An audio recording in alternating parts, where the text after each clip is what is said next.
Johannesburg, there's an extreme shortage of affordable accommodation. Unemployment has skyrocketed, and if you're not working and don't have a regular income, it's almost impossible to find a permanent, decent and secure place to live in. The situation is dreadful at the Brixton Cemetery, where men, women and children live among the dead. What was originally intended as a tombstone in memory of the dead is now a bed for the living. We're joined by Frida Hartley, who is a shelter manager.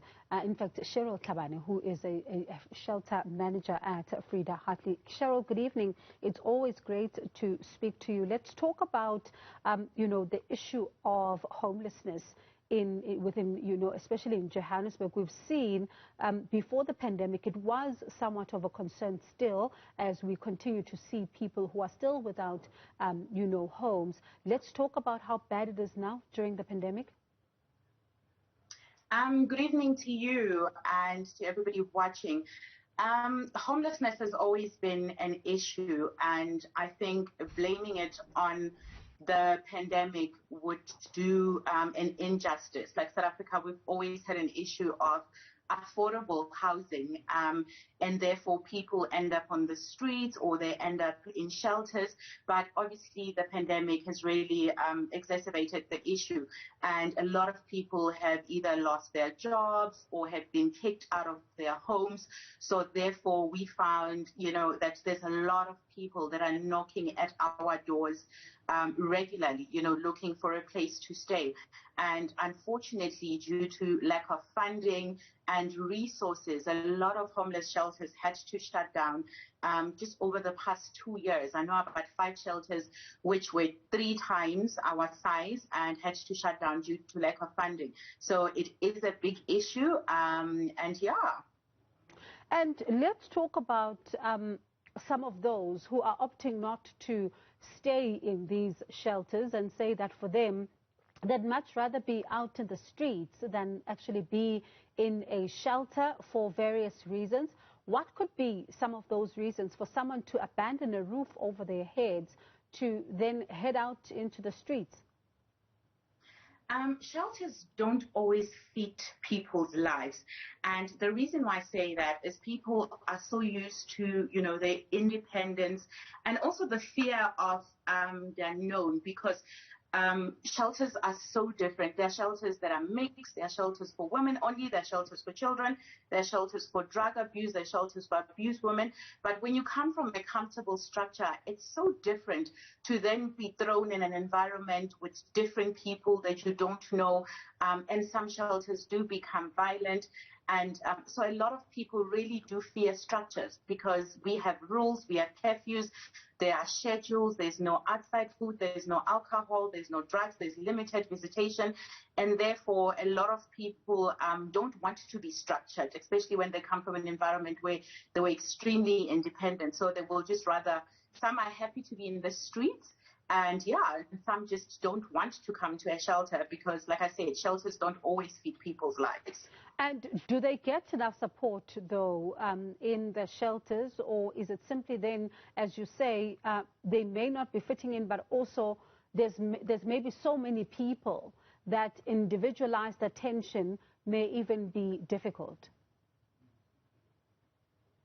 The problem with homeless shelters is that it's not an effective process which will bring lasting change. And the reason why I say that is because most homeless shelters are in overnight shelter, where homeless people have to pay between 5 rand and 20 rand. So you are unemployed, you're already at your lowest, and therefore, where are you going to get that? For somebody else, it might seem insignificant, but if you're unemployed, 20 rand is a lot of money. And also, it doesn't guarantee a bed. So you have to go in queue and see if your bed is guaranteed.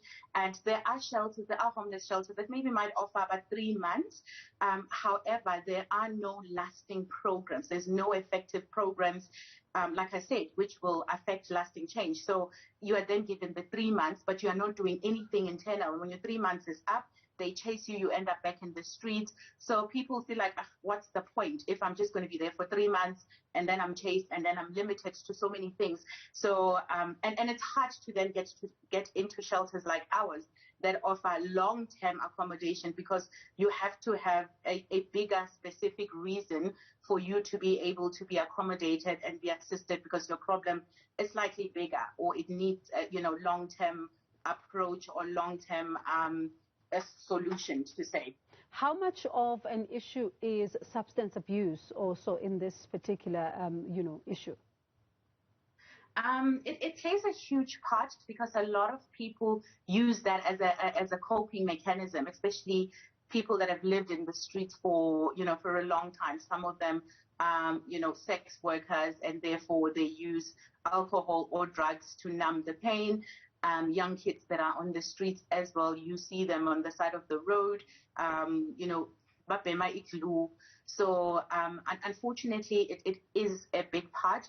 And there are shelters that do take in people who are currently experimenting with alcohol or, just drug abuse or any substance abuse for that matter. However, it has to be voluntary, and a lot of people don't want to quit. They might want a place to stay, but they don't want to quit the drug.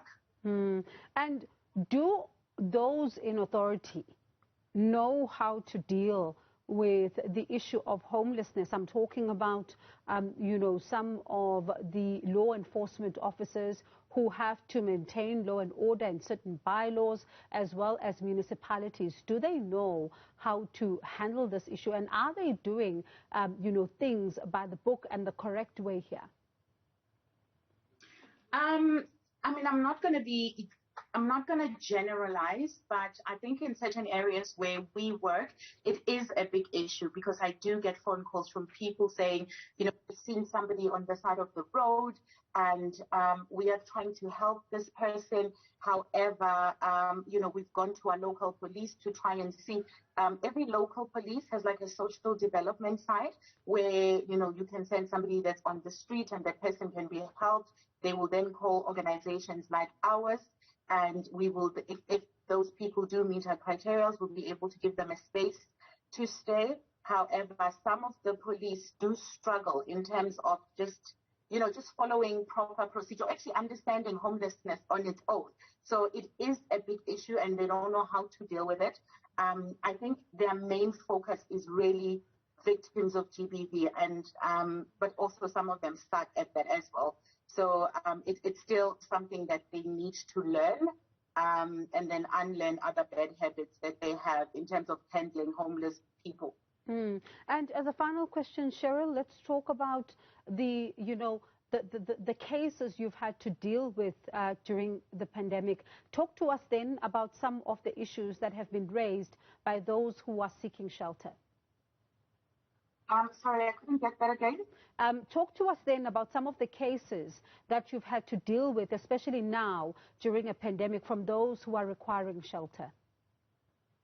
There are quite a lot, from people getting evicted, to somebody in an abusive situation where they need help and the police get involved, or the police don't want to get involved. There are quite a number of cases that unfortunately, and most of the time they really happen at night. And a lot of shelters don't do intakes at night. So the next best thing is to have somebody then stay at a police station until the next morning, when they can then call the right kind of organizations to see where they can place the person. And unfortunately, if they don't find the right places to place those people end up back to their perpetrators or end up back on the street. All right, Cheryl, thank you so much for your time tonight. Certainly do appreciate it. That was Cheryl Hlabane there, just talking to us about the issue of homelessness in Johannesburg, and she is a shelter manager at Frida Hartley Shelter. Let's